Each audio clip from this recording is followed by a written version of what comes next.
It's no secret. It's happening right before our eyes. The reality is, in many workplaces across Nigeria, safety takes a back seat, if it's considered at all. From construction sites without helmet and the standard safety gear, to offices where faulty wiring hangs like a trap, and to hospitals stretched thin without enough protection for workers, hazards are hiding in plain sight. Today, April 28, the world marks the International Day for Safety and Health at Work. The theme? Revolutionizing health and safety, the role of AI and digitalization at work, which aims to highlight the transformative impact of emerging technologies on occupational safety and health, OSH. But here at home, how many employers are truly stepping up? And how many workers even know what protection they are entitled to? Think about it. Nigeria's workforce is its engine. If workers are unsafe, the engine stutters.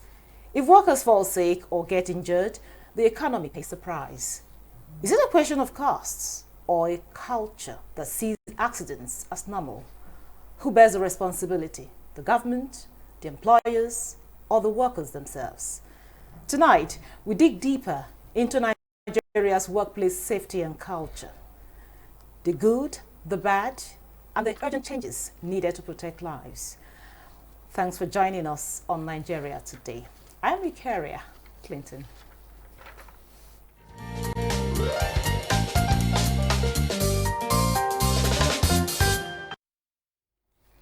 Now, joining me in the studio for the conversation is Engineer John Obajimi. He's the National President of the National Industrial Safety Council of Nigeria. Thanks for joining us on Nigeria Today. It's a pleasure, Hanko. Also with us is Bukola Fumilayo Shafe. She is the Principal Manager, Health, Safety and Environment Department of the Nigeria Social Insurance Trust Fund, NSITF, headquarters here in Abuja.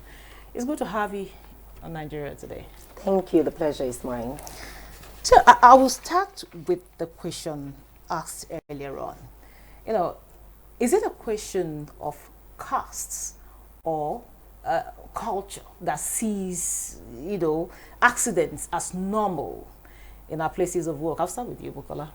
Ladies first here. Thank you. The question, why accident seems normal in our society today, basically is because of lack of awareness. Most people are not informed.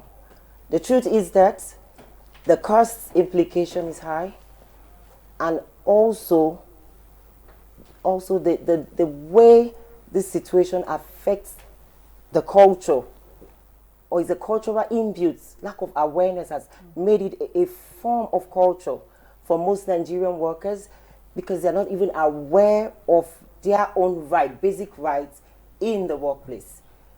The right to be safe, the right to work safe, the right to ensure that they return to their family in good health. So it's a lack of awareness that has really created this great confusion in knowing if it is a cost or a culture thing.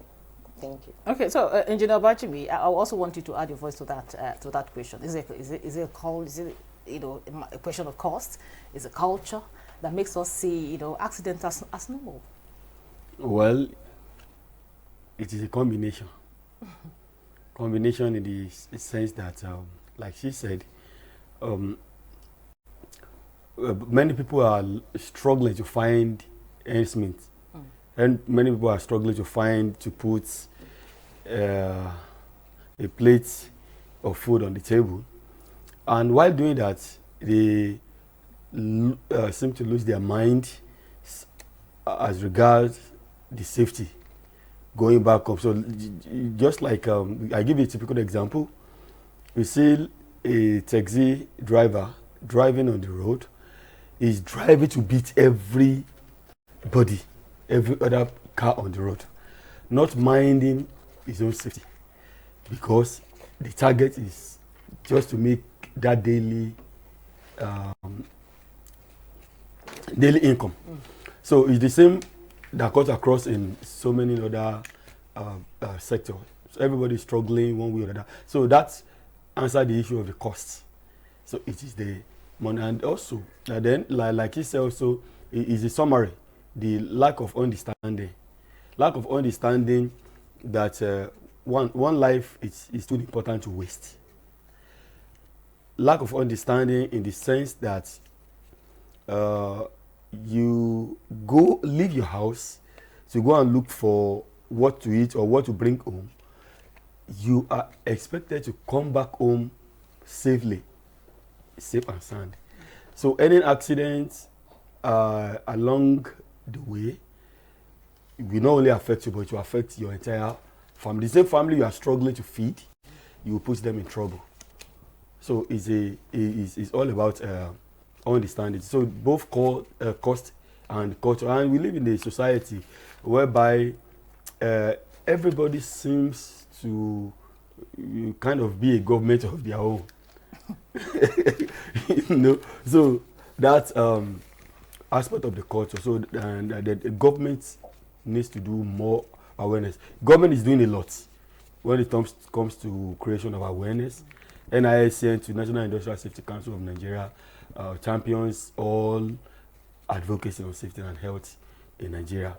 So we need more to do more in terms of awareness. Now, let's talk about the day proper. We're talking about a World Day for Safety and Health at Work. What is the significance of this day for Nigeria?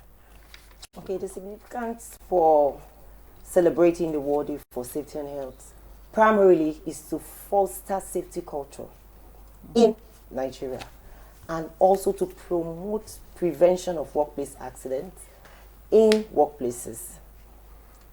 And you do this by creating more awareness, raising awareness to the public, to all Nigerian workers, to have information on basic safety standard rules in the workplace. You encourage positive safety culture. And this significance is so important that NSITF is the Social Security Institute that has been saddled with the responsibility to implement the mandates of the Employee Compensation Act 2010. And this act repeals the former the Workmen's Compensation Act of 2004, in which it ensures, NSITF ensures it makes provision for prevention in the workplaces.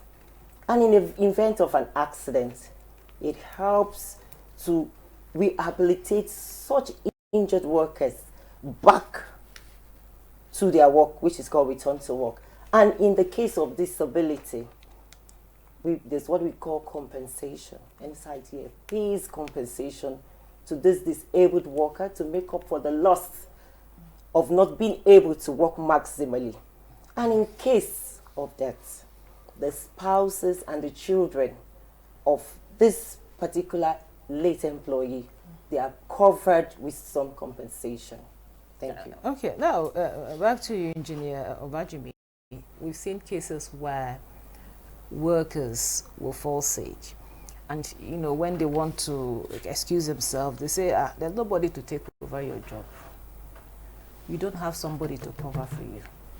In situations like that, what should this person do? Because the person is afraid to lose her job, so they remain there, even though they know they are really not healthy.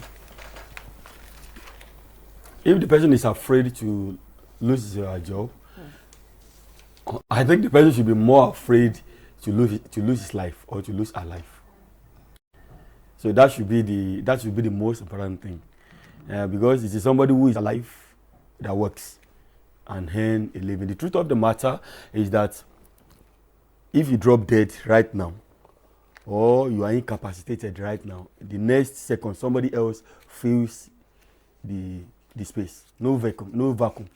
So when you understand that concept that your life is far more important than the work, then you will understand that you should, like she mentioned, it is your right to be protected. And I go back to today being the World Day for Safety which was established by International Labour Organization, ILO, the agency of the United Nations that is in charge of workers, everything about workers, policy, regulation, safety, and compensation, and all remuneration, and all of that. From 1990, when the ILO has started operation regulating the workers, one of the first things they did is to put that protection of life as very important. So then in 2020, ILO now makes health and safety at work as a fundamental principle.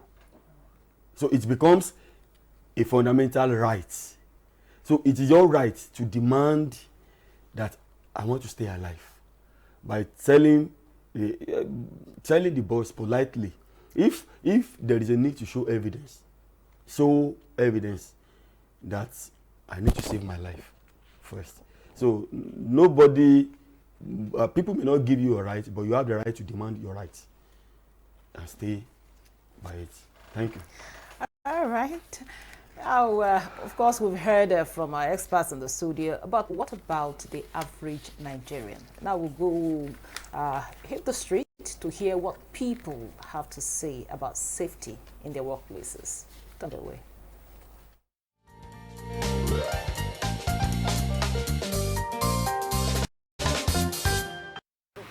In anything you do in life, your safety comes first. Salary comes second, or any other thing. I think measures should be put in place to make workers more comfortable in any working environment they find themselves, so they'll be safe.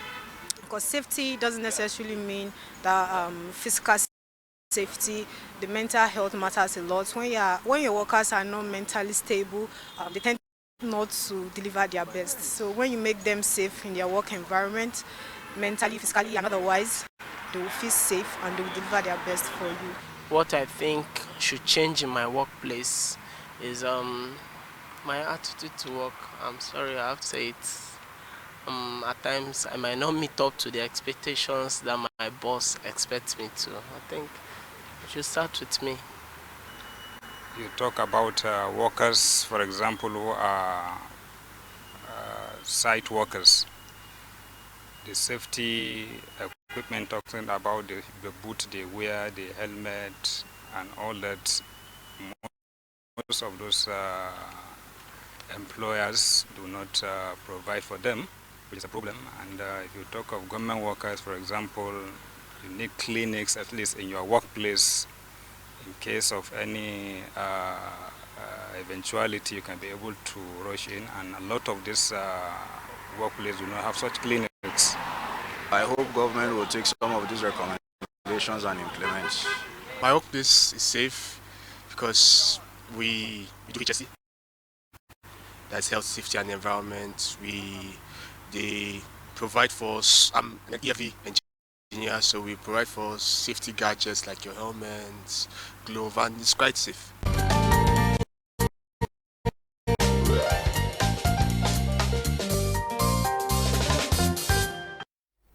Welcome back. We've heard from Nigerians. We've had them express their concerns. But the question is, how can we turn these concerns into action? And of course, this is still Nigeria Today, and we're talking about safety and health at workplace. And of course, I have two experts here in the studio, a gentleman and a lady. Now, because I had a reaction of people there. Now, I just wanted to react. One of them said, okay, it's safety first before the salary. But we see salary coming first before even safety. Yes, thank you. The person that actually said safety first before salary is true. But unfortunately, due to the economic hardship, and the demands of trying to meet up with the financial cost for maintenance has made it in such a way that a lot of people just rush trying to get the money, trying to meet up with targets, to get paid, without really considering their action or their own safety. Just as I said earlier on, the key thing is lack of awareness.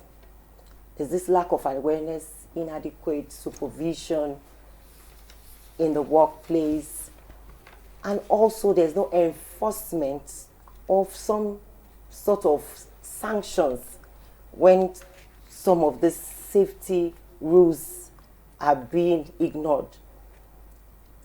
And that has really made people just to, be complacent about their job and trying to meet up with targets and get more money so that they can sustain their family and meet up with the economic responsibilities that has been placed on them. Okay, Engineer, thank you. Engineer Obajimi, you, of course, you definitely heard what people have to say there. But again, just like Bukola had mentioned here, you have to talk about your safety first, your health first, before you talk about the money. But we know now in most of the cases it's not really like that. Now, what are some of the common risks that Nigerian workers face today across all sectors, and how can we address them? Okay, common risks. Okay, let me start with the last one, with the those that we may not take as serious, but they are very serious. Pranks. Those people do skit makers. They go to places, prank people in such a way that you see people scampering for their lives. Then later they will say, "Oh, it's just a prank." When somebody has already has already fallen down, hit his head on something. These are risky. And sometimes they even go to the markets and do some of this. We have to say no. It is time for us to rise up and say no to unsafe acts of these skit makers that are creating unsafe conditions for the people. It is a great risk, and it's a new dimension that we need to address. Now, another one that the NICN is trying to champion now is we are trying to champion the religious safety, because now we've discovered that in most worship centers there is total disregard for health and safety. Go to churches, go to mosques, you will really see fire extinguishers there in case of fire. And even if there is no, maybe they bought it 10 years ago, 5 years ago, it has never been serviced. Nobody is trained to handle them. Recently, you have been seeing recurrent cases of people fall and die on the altar. People will just slump and just die. So why not we create health and safety units in churches? So that recently, Otumba Ezil Akinile or something, when his wife was celebrating 68th birthday, during the Thanksgiving service on Sunday, he just slumped there and just died. So, a little CPR, a little first aid, CPR could have sustained his life while they go to. So these are common. These are areas we are trying to, even we are trying to look at now from the point of NICN. Even the people into the entertainment industries. So we are also trying to expand advocacy to their area so that we can be able to guide them on safety. And as on the question you ask, what do we do? Like what NICN is doing recently, I sent a message to PFN presidents. I equally initiated discussion with the Secretary of Supreme Council of Islamic Affairs, because these are apex religious organization. We are looking at meeting with the current president and all of that, so that we, from their national headquarters, we handle this matter so that it can trickle down to the society. And for lastly, on the question of hazards, we have electrical hazards. A lot of people can get shocked, people can get electrocuted. That's electrical hazard. But I know that NEMSA, Nigeria Electricity Management Service Agency, is doing a lot in creating awareness, enforcing safety standard, and doing public awareness to enforce the answers. They have been doing that. You see some kind of consistent reduction. Now you have chemical hazards. You have chemical hazards. And I give you an example. I went to a bank in around Jabi recently, and I saw the battery banks, maybe about 20 or 30. The staff are working just behind the battery. And what that means, they are exposed to mercury, zinc, lead, or thereabout. So over time, I have to educate them about this thing that you are doing. Over time, you will inhale this thing, you get to a level of concentration that it will harm your liver, harm your, you will not feel it immediately. What of the kidney? The kidney, everything, heart, everything. So, but unfortunately, people like that may not actually know that they got the sickness from their office. And that is why ILO says that globally, every year, there are about 395 cases of diseases that people contract during their work. So these are cases, these are things that we need to look at before you even talk of road safety accidents, before you talk of even food accident and all of that. Thank you very much. The list is inexhaustible. Thank you, Bajimi. I know if I allow you, you have more to say. But let Bukola say something here. Bukola, earlier on you talked about people being aware of their rights and all of that. So what should they be aware of? Because some persons, like you said, they really don't know. Even the educated ones, they don't know. They don't really know that okay, this is what I should do or what I should know about before I even press for because before you go to seek or ask for your right, you should know your right first. Yes, the Nigerian workers should try to know that safety is key in all they do, and they have the right to know the hazards that are inherent in their jobs. Each worker has a right to know the different hazards present in the job he or she is to carry out. And once you know the hazard, you will know the best way to carry out the job to minimize the risks that it will pose. And you see, that is why NSITF has been able to provide a major key services in the preventative, which is the preventative.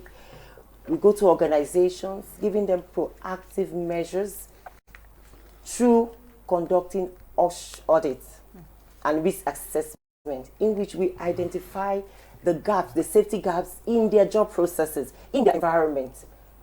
Thereafter, we try to give them corrective measures and recommendations to correct those defects and how best to work to minimize accidents. Also, NSITF conducts accident investigation. Once we go out to organizations, we are not a fault-finding organization. Okay. We are fact-finding. When we go there, we try to know the root cause of such accidents so that we can mitigate its reoccurrence again.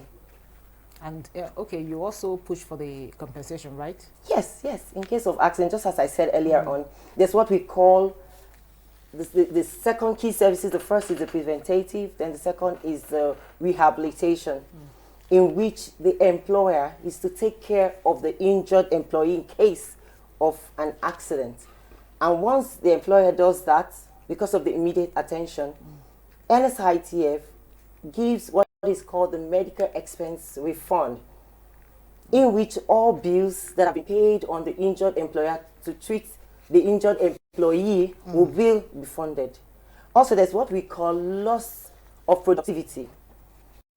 When an employee is sick, is off work for some days. Okay. So NSITF tries to pay for those days which the employee has misses the work. Thank you very much. I just want Engineer Bajimi to just, in 30 seconds. So, sometimes you see, like you said, some of them were exposed to some kind of, unsafe environment. At the end of the day, they come down with some illness. And they will tell them, okay, go and take care of yourself.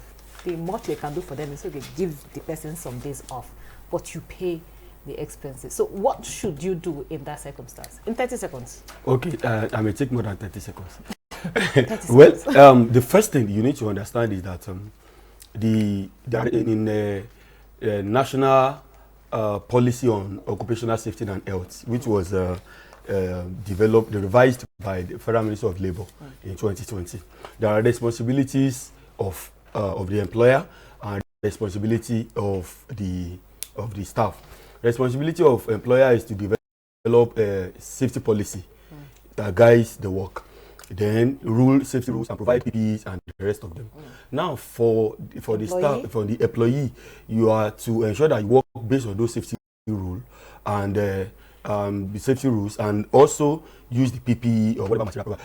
But you can approach Federal Ministry of Labour if you are injured and the organization refuses to pay. Thank you very much. I'll have to stop you there because really, this is where we wrap it up on today's episode of Nigeria Today. Very big thank you to Engineer John Obajimi, National President of the National Industrial Safety Council of Nigeria. Thank you so much for coming on the program and sharing your perspective. And also Bukola Fumilayo Aroshafe, the Principal Manager, Health, Safety and Environment Department of the Nigerian Social Insurance Trust Fund, NSITF headquarters here in Abuja. Thank you so much for having me. Thank you. And thank you for being part of the program. I'm Ikaria Clinton. Goodbye.